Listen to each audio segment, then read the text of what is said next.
Welcome to the MBN Solutions Boston Data Podcast. My name's Robin Huggins, and today's episode, Balancing Privacy with Innovation. According to the World Economic Forum, by 2025 it's estimated that 463 exabytes of data will be created each day globally. It's the equivalent of 212,760,957 DVDs per day. Some of this data will be generated by machines and some of it by humans. When that data is our data, when it's personal or sensitive information, we need to ask ourselves, when should and shouldn't that data be shared or even collected? Whether it's for medical trials that lead to breakthroughs for good, or with the government or with technology companies building new AI tools, we should understand and accept when our data should be kept private and minimised, and where sharing or publishing could be a breach of trust. And what are the impacts and issues and tensions around these actions today and into tomorrow as we gradually evolve into a wholly digital native population that lives, works and connects online? As a society, we have a duty of care to all, especially those who are vulnerable, but who determines where the line is drawn between privacy and innovation? The state, commercial organisations or the individual? Are we really in control of our data? Joining me to discuss this topic in more detail is a data leader who is the founder of Trace, a global privacy and data security startup, where she has extensive client, product and business building experience. Duly qualified in privacy and cybersecurity risk management, she takes a holistic and practical approach to helping Trace's clients build trusted brands and data models and leverage a by-design approach to privacy and security for competitive advantage.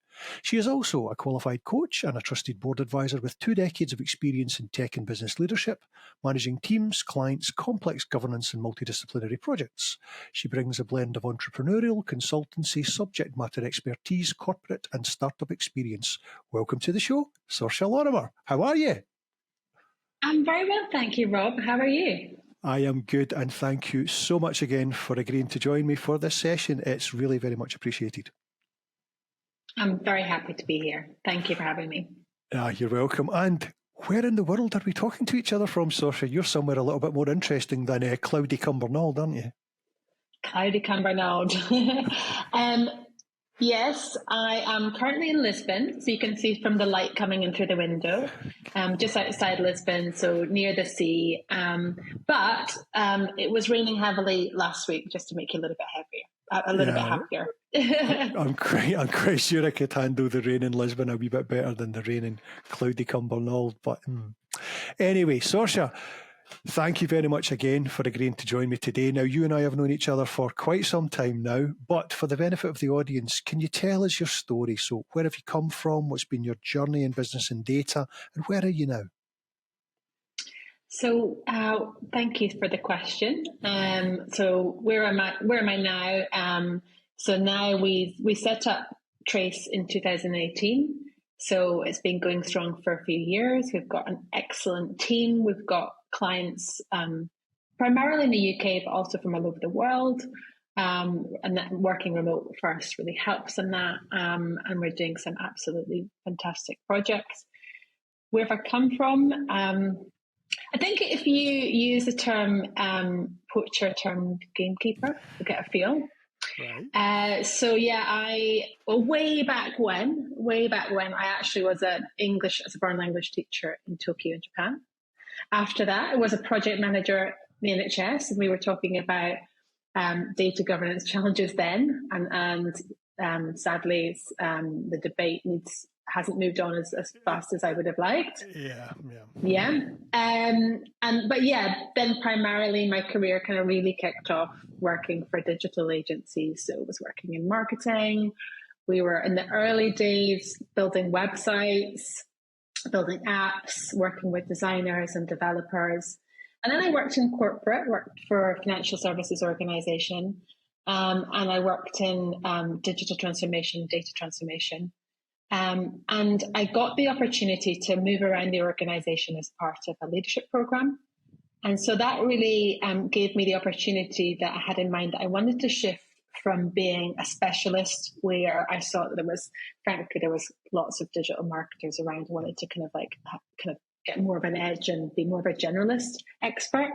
So I got the opportunity to see it from the other side and to work for the CISO and then do my cybersecurity qualification. to work in data governance and brand governance and corporate. So it really allowed me to kind of like have this multifaceted understanding of the organization. And it started off where I wanted to win the argument. I wanted to win the argument with information security. And then actually by kind of seeing the completely different perspective, I got it. And then I was able to see it from, information security professional perspective and then do privacy qualification. So that kind of journey, and it's actually quite a similar journey to some of my team, particularly our director of privacy, Wendy, where we've had a background in marketing and so forth. It really helps us translate and really kind of be able to kind of consider it from both perspectives and translate compliance and privacy to what it means for the business, rather than just kind of think about the kind of theoretical or the legal interpretation. So so all of that background really fed into where we are today. Right, and I suppose just a supplementary on that broad business exposure early in your career, I'm assuming has helped you massively in starting your own business and growing and shaping it, in addition to that expertise around data and the use of privacy and the use of governance. All of these things have kind of created the perfect storm for where you are now. Absolutely. I think what's been most helpful is working for small agencies. Right. Companies that are about, say, 70 people in size are a real sweet spot. I think they're a sweet spot because they're the type of organization where it still has a family feel. But it means if you work for that kind of type of size of business, you have to be a doer, right? So you have to make things happen. You have to be managing your own finances and P&L. You have to be managing the client, be a project manager, be a business analyst. You have to be a producer. You have to get things done. And you're not kind of a cog in a bigger system where you're not as like exposed to how to really get things done. So I absolutely relied on that as my model for how to build a business. I think as well, if I look further back, I grew up in a very entrepreneurial household. My mum ran her business from home, so I got to see that. I was able to help out in her business from a really young age. And so, I was kind of like helping her design flyers, promote events and so forth as a teenager. So, I think there's, if you're actually working in either smaller companies or startups, it gives you a model that you can kind of build from. I think if you studied entrepreneurialism at university, for example, that might be helpful. But I really think you've got to have the experience to have a model in the back of your mind. Aye, I kind of agree. Look, we've got a very big meaty topic to tackle here, so bite-sized chunks. I think we'll start off with, and it's like, how do you eat an elephant? It's one bite at a time, isn't it? So let's start off with our first bite, which is around data literacy. And I'm thinking here about where we were 20 years ago as a society in terms of our overall understanding of digital or data literacy and reflecting against that digital native generation. I think as more and more people are born who are digital natives, perhaps literacy's gone up. I'm not sure, you're the expert. But data literacy in society is a lack of understanding creating an environment where people perhaps misunderstand data rights and privacy. And what are the potential consequences of that misunderstanding? Yes, I think you're right. We've now it's been a generational change, and younger generation are very, very tech savvy. And so I was like head of digital transformation way back. We're maybe not using the word digital because it's so inherent. I think that's when something's kind of matured, when we sort of drop the word. But data. I think the challenge is that the knowledge. Data literacy is really important. It's like how do you explain it, how do you use it correctly, and so forth. So it's a huge area.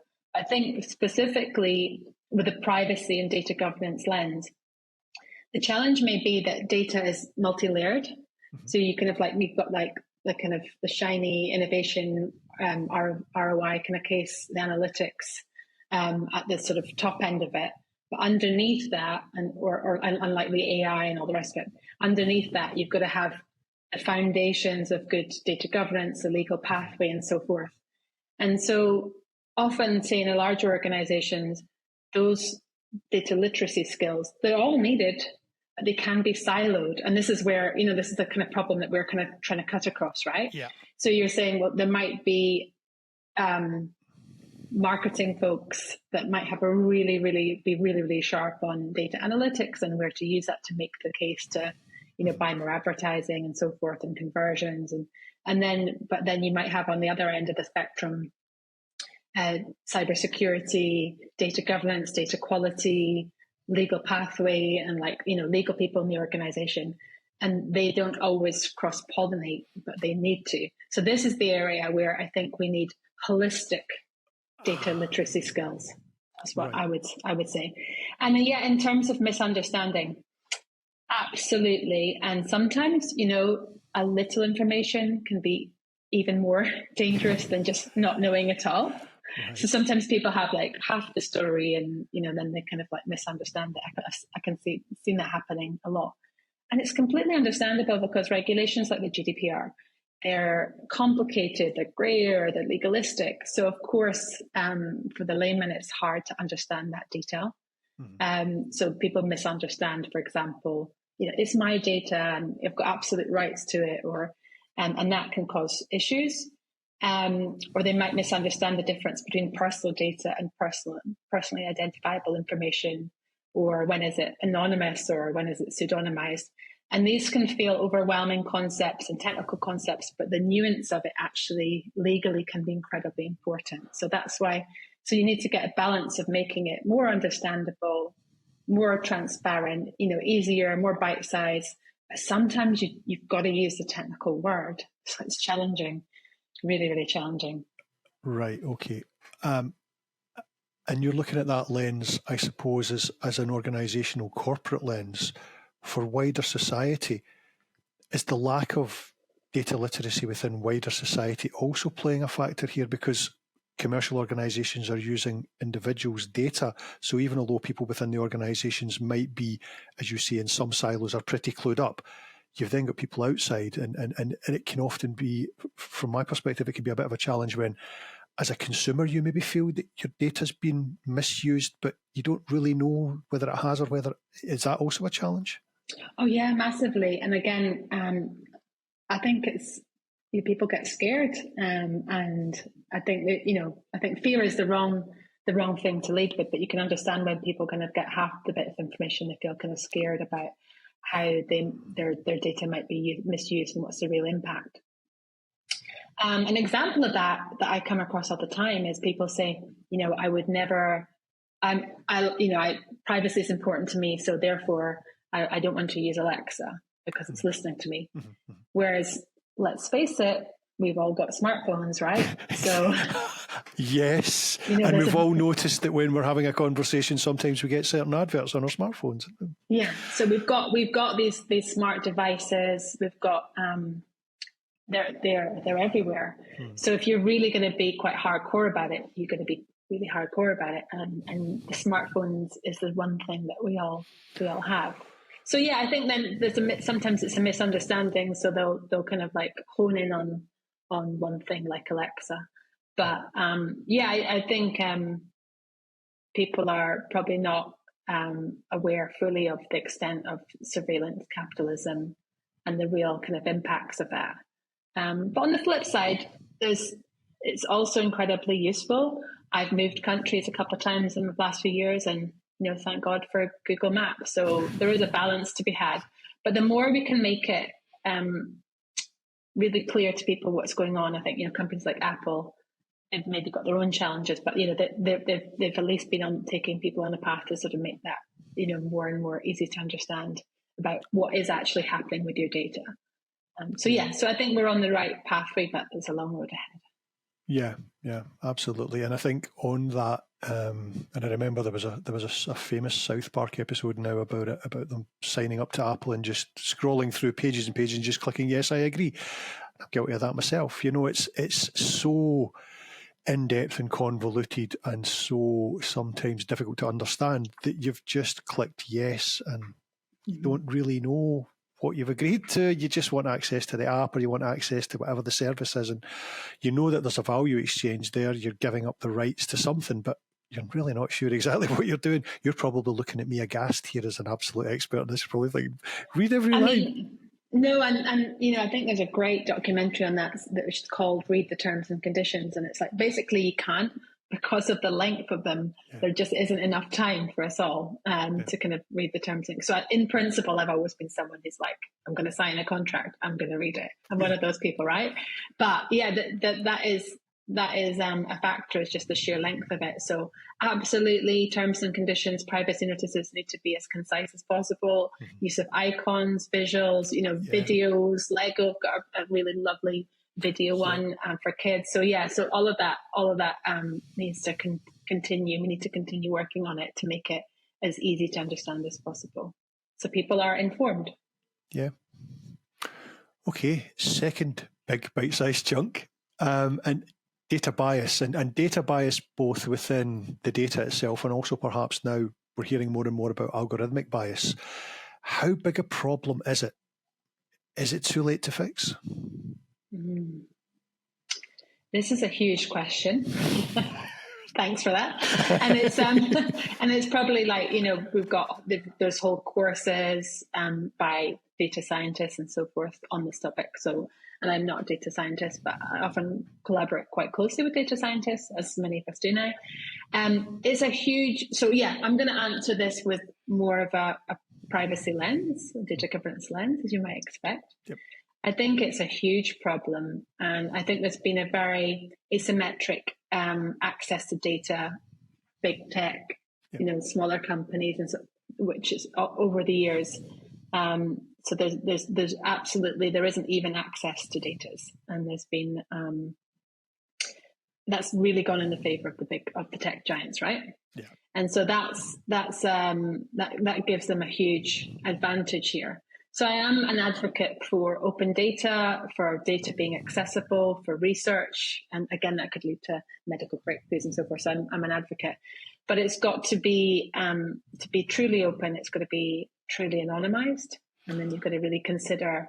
So it's a challenge to make data truly anonymized and still be useful when you're considering privacy and so forth. And when the original source of the data is personal data, it can be reconstituted to be personal data, or when it's sensitive data.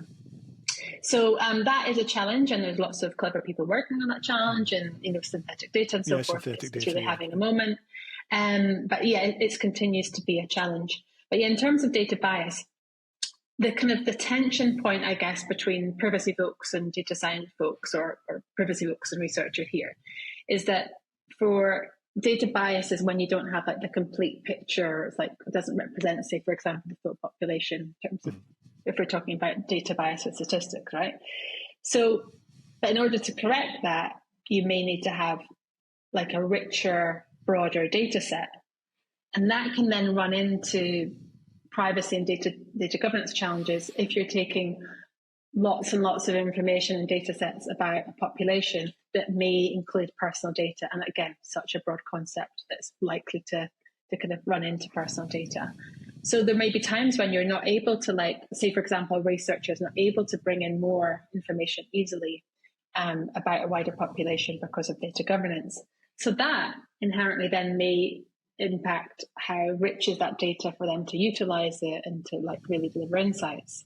And that might cause data bias issues or data quality issues. So that's a kind of like a tension point between the two. I think again, you've got to sort of look at how to do that properly and proper anonymization to kind of get to the bottom of that. So that's where a concept called data minimization can be a challenge, because data minimization, which I do advocate for, but it means that you've got to have a clear purpose, and you should only be taking the data that's relevant for that particular purpose. So it's a challenge. Which brings us smoothly on to so the next step in the bite-sized chunk list brings us to sharing and collection, and this is something that I've become very aware of in a lot of the stuff that we do. So data sharing and data collection. When should data be shared and when shouldn't it? And what about that data collection? What's your view overall on that? When should, when shouldn't, and what about collection? So it's a great question. It's an important question. So let's just say for the purpose of this question, we're talking about personal data and sensitive information, because it's like sharing of like statistics or open information is much easier. So the key thing here is that data should be collected and shared when there's a clear legal basis and there's the right conditions in place. So there's a clear purpose, there's a legal basis identified before that data is collected or shared. That unfortunately can often happen in the wrong sequence, and that legally is a problem. Right. So data protection impact assessment, a DPIA, really helps. It's a process to help you sort of stop and consider, identify the lawful basis and look at end to end and say, okay, if we're sharing this data, have we got a secure way to do that? You know, is there like, are we just going to fire a load of a huge file across on email? No, that's not a great idea. Is there like a secure protocol here? Is it going to be password protected and so forth? And so it's going to really kind of like look end to end at like about the sharing and making sure that it's right. So when those conditions are right, then sharing should happen. There's a clear purpose. When those conditions are not there, it shouldn't happen, quite frankly. So a lot of people think regulations like the GDPR just stop all sharing. They don't. It's actually a good practice guidance for good sharing, but it will take a framework and a consideration, and again through that DPIA process. So an example of when data should be shared is when again, that could be in vital interest when, for example, a patient, they can't consent, but there's a vital interest to save their life. That's sharing that patient records, hospital to hospital, for example. When data shouldn't be shared would be when, there's no lawful basis and there's not a secure condition. So let's say someone just phones someone up at a hospital and says, can you download the electronic patient records as a CSV? Can you fire it over email? Oh yeah, sure, here we go. As an example of when it shouldn't be shared. Or taking confidential information would be, there's like a secret recipe that the brand has and it's on file, and again, someone sort of prints that out and distributes it without consideration. So yeah, sometimes it absolutely should be shared. And I am concerned there's definitely times when it's not being shared and that blocks research and insights being found. I think there needs to be a lot more good data sharing. But there is a reason why we have processes like the DPIA, because you have to pause and think, because there can be real impacts if you share or you collect, when there's not a basis to do so. And just on that, with the DPIA point, and I'm thinking here about the mere existence of the ICO. I'm assuming that there's a lot of this going on which is not right. That your role, the organisation you work for, you've created Trace, you exist to try and provide guidance to people, because there's a lot of this going on out there that's not been done right. Collecting and sharing has not been done right, and it is problematic. Yeah, it's problematic, and it doesn't help anyone. So, for example, if there's lots of data collection which doesn't need to be collected. So let's think about the kind of pre-GDPR days, and I worked in marketing at the time, and you'd be asking all this information. Oh, tell me about your family and all the rest of it. So if it's being collected or it's being held on to, it can be laziness of an organisation. They're holding on to all this data, and they don't have the sort of, I guess, operational laziness. Or it might come in handy someday. Yeah. But if you don't have your house in order and have good data governance housekeeping, doesn't do you well as an organisation, right? Yeah. So I suppose it's not just compliance for its own sake, but it's doing actually, you need to keep a good discipline around this. And that discipline will serve you well as an organisation. It will serve our environment well, because excessive data storage, has an impact. Yeah. So there's a lot that's going on that isn't compliant.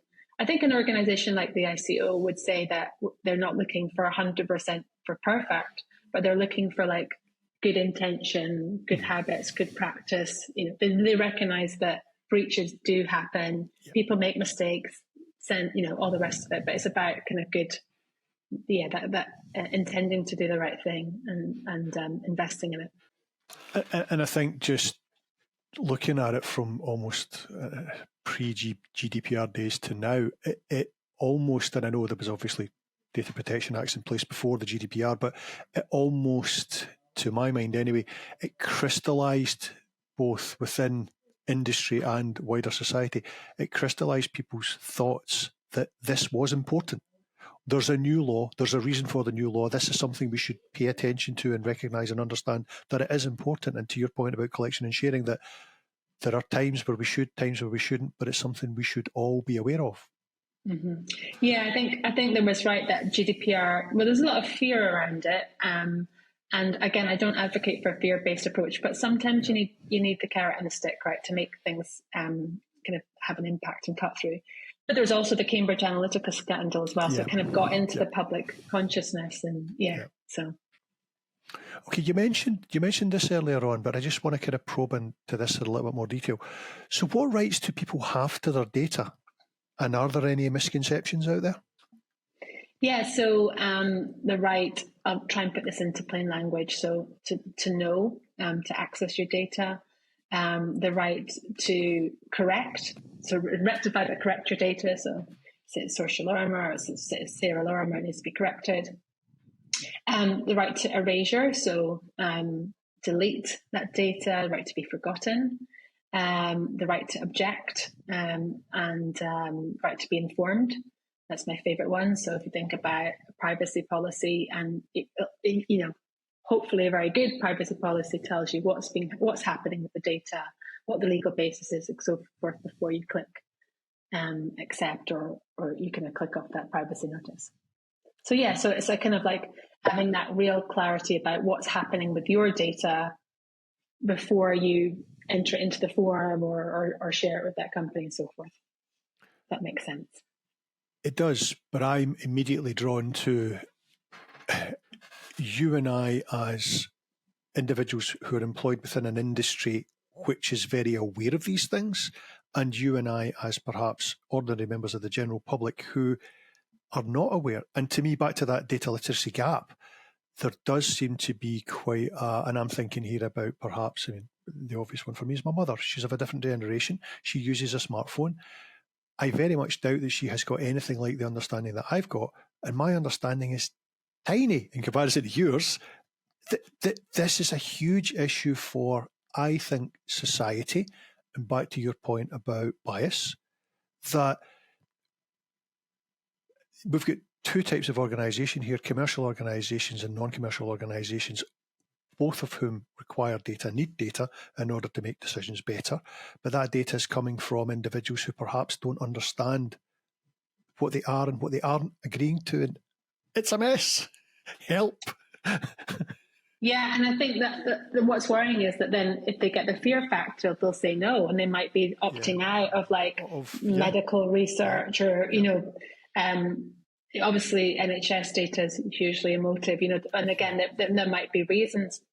There's reasons not to share, but there are absolutely reasons to share, and we saw that during COVID. That they needed to be able to see the patterns there. Yeah. So I think the worry without the requisite data literacy is that people get scared and just don't do anything. Don't do anything. Inaction's a big problem in this space. And one of the things that, and I was looking at an organisation the other day who do an amazing thing, and you might have heard of them, but basically they've got an AI engine where they load in the ingredients of a medicine, which is used for cure A, but by scanning that medicine through AI, they can work out that it would be good for cure B. So, for example, the cases in point where Viagra being used perhaps to treat Alzheimer's. Oh, I'd heard about that. Yeah, right. So interesting. Just amazing. Mm-hmm. I don't buy into the fear factor stuff about AI. I do buy into the fact that there are probably huge technological leaps that could be made if we get this right, that there are societal challenges that can be addressed if we can harness the power of certain technologies to solve those problems. And there's a perfect example there. But to your point, it is wholly dependent upon people giving up the data, being happy to say, yep, please take my data, use it to try and find an amazing cure for something that's a scourge of society. But if people get scared, they're not going to allow that to happen. They're going to simply shut down and say, no, you can't get access to it. And without access to it, then it's probably going to impede progress. And it comes down to trust, doesn't it? Yes, it's a trust issue. Yeah, these tech companies, do we trust the government? It comes down to trust. But with trust, we can do great things. If it's the right conditions. But that's another podcast in itself, because I personally think at the moment, and just where we are in the world, I don't know if we're as trusting as we have been, could be, should be. I think there's a lack of trust overall in institutions. It's going down. There's a trust barometer, the Edelman, and it shows that it has been dropping. So you're right. And is that trend going to continue? I would think so, with deep fakes and sources of content. So it's it's good that people are skeptical, but what does the world look like when people don't trust anything or anyone? That's even scarier. But again, that's the whole another podcast, possibly a book. I'll get you back in 6 months. There's a podcast and a book series that we'll do on that one. Yeah, it's just as you were mentioning there, deep fakes. The other one I'd throw into the mix is alternative facts. Alt facts. Oh. Right. Okay. Right. So back on stream. What do people's data rights mean in practice? And can you bring this to life with an example that breaks this out of theory? Yeah, so I've talked about right to be informed, transparency and privacy notice already. But also I'll pick another one, which is the right to know or the right of access. So if I've been told by an organization that they uphold your data rights, which they will say on the privacy notice, and I need all the information that they have on me. Perhaps it's a company that I used to work for, or a platform that I've been using, and I've been uploading my podcasts onto that system, and I need access to them. So, say for example, I might submit a subject access request to them. So I could phone them, I can email them, again, misunderstanding about, do you need to do that formally? No, it can come in informally, and they then need to respond. So there's a definite misunderstanding by a lot of immature organizations, or maybe organizations that operate outside of the EU. They may say that they uphold the rights, but they maybe don't know that they should really be able to practically uphold them.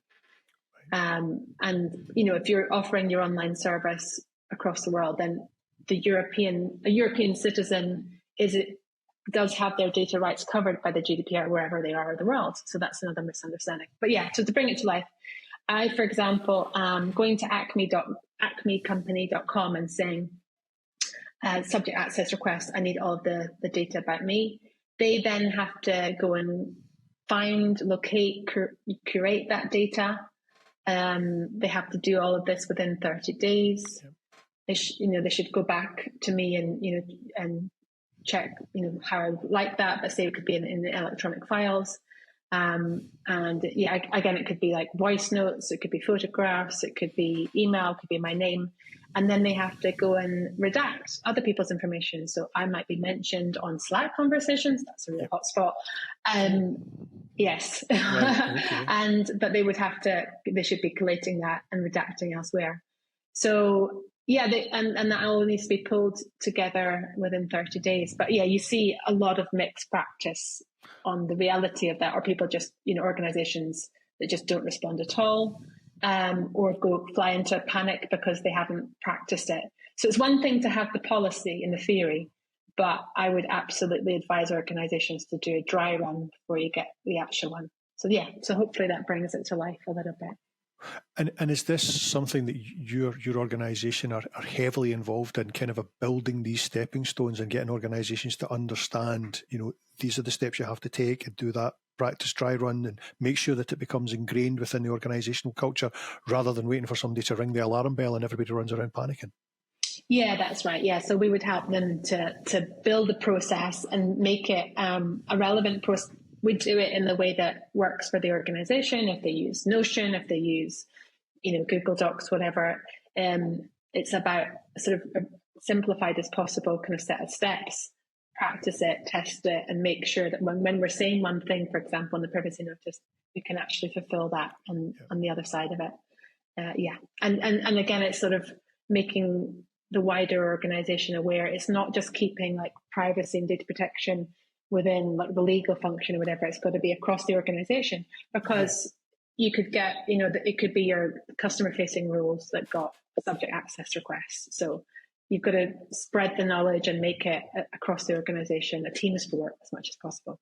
But back to the point that you made earlier on, which was avoiding that silo mentality. You might have exemplary behaviour in one department, but you need that across the organisation. It's about building a level or a platform regardless of the team or the department, because you don't know who's going to be involved in interfacing with that individual. Yeah, exactly. Could be, exactly HR or sales and so forth. Yeah, so HR could be an area where they're more mindful of compliance and being sensitive around people's information anyway, naturally. So that might be an area that sort of does it well. And sometimes, but yeah, it's got to be across the organization. But sometimes it can help to say, this is an example of best practice, and here's a champion in the business that can help kind of spread the good word. Okay. So law and regulations we've mentioned. You've mentioned the GDPR and the EU AI Act, etc., versus culture. So what is this struggle? Law and regulations against culture, and who is winning? Well, it's a struggle that's happening at societal level and then local level business. So it's a really interesting question. Both are important, So without laws, what does our democracy or civil society look like? We've got to protect our civil rights. We've got to kind of keep a functioning society. So we need laws. I would argue that we would need less laws, and we should have a one in, one out approach. Like a quota of laws. We've got 100 laws. If you're adding one, you need to take one away. Yeah. So I think there's a tendency to like create new, and not look at what we've got and simplify. But that's the nature of the law and the legal space. But yeah, in terms of if we look at that within an organization, culture is everything. Culture trumps compliance, it trumps strategy, it trumps everything, right? So culture is everything. So you've got to find a way to make law, compliance, following policies, you've got to make it part of the culture to really make it successful. And I don't think a message of comply or die, you must comply, or fear factor really works in the long run. I think people have got to know why. Treat people as adults. Like, why is this important? Why is privacy a human right? Look at the kind of why first, and bake it into like small bite-sized behaviors and actions, and make it a living thing. So yeah, culture wins, but culture is a huge word in an organization. So yeah. And again, back to that idea of building this in or baking it into an organizational DNA, it's very, very difficult, I would imagine, to have a privacy by design culture built into an organization which is maybe decades old.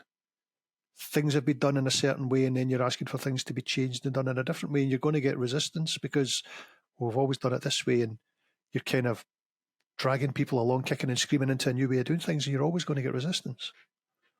Yeah, that's right. It can be easier in newer organizations, and a lot of younger people now are really alive to the concept of privacy, and so they're really behind it.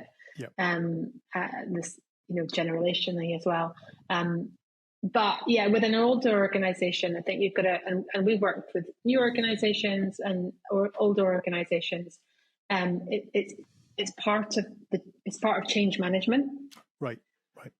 So it's about, like adopting new processes and so forth. So the more that it can kind of tap into maybe some of the brand values, the better. But yeah, change is hard. So certainly kind of like building these structures from the ground up. So true privacy by design will build it from the start. will not kind of retrofit towards privacy. So and sometimes in an old organization, you've got to start again with the process too. So it can be hard to kind of like put these things into a procurement process and so forth. And people like to own their own new processes and be part of that. So these things can take a little longer. Are you hopeful that culture can win this particular battle? And how practically do you build that privacy and data governance into a culture without slowing everything down? I am hopeful. I'm absolutely hopeful. Say, for example, you mentioned the EU AI Act. It's a bit of a mouthful, isn't it? EU AI Act. Yeah, I'm saying it a lot recently. Yeah.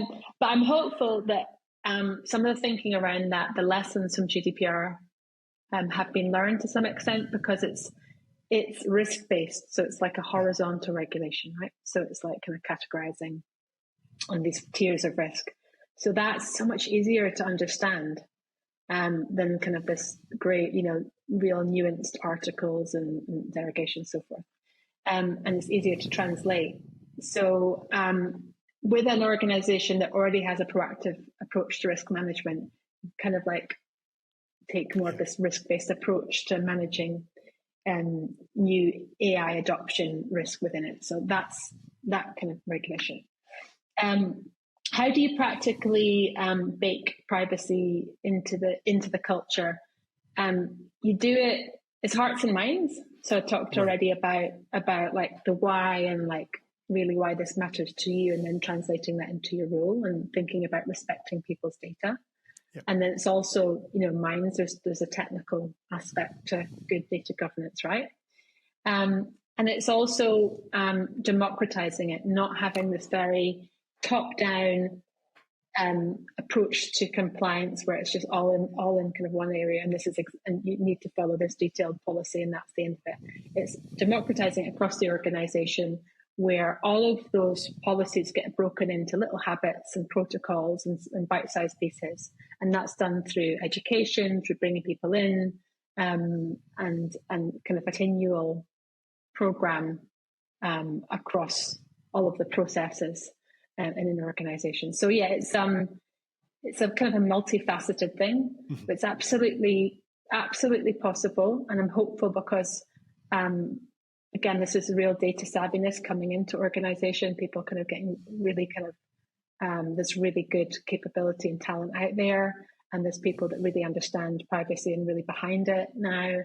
And so if you've got that culture and it's supported by the top of the organization to the bottom, then you're seeing some organizations that really do live and breathe this without making it a heavyweight thing. Does that make sense?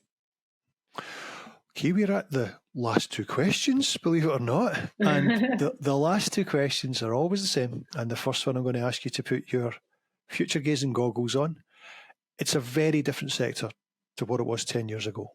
What can you see happening in the next 10 years that may impact upon the balance between privacy and innovation?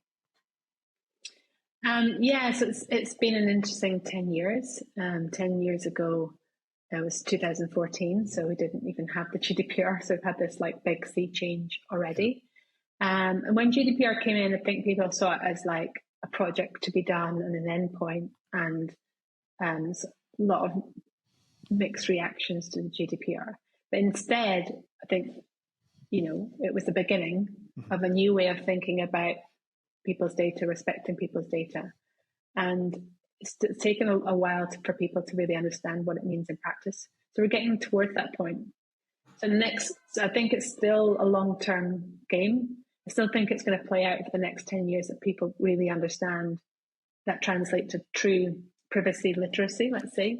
And we move from this being like the domain of lawyers to more privacy engineering, security engineering, and so forth. So this becomes a more practical and applied piece. I think that'll play out over the next 10 years. And in terms of the balance between privacy and innovation, I'm really hopeful because there's people doing some amazing stuff in privacy enhancing technology, synthetic data, anonymization standards, and so forth. So I think this will mature beautifully. And I think people, the consciousness, the awareness of surveillance capitalism and why privacy matters, I think that's absolutely going to grow.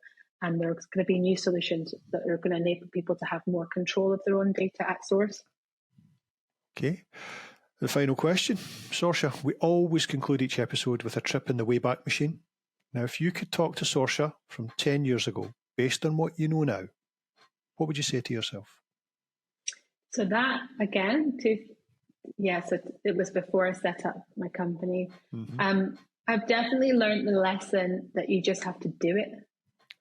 Right. I think, before you set up a company, you maybe just have a certain, like a dream, maybe not a plan. And then when you put it into action, you start to think, well, any dream can be put into action. Just do it one step after the other. Don't talk about things, do it.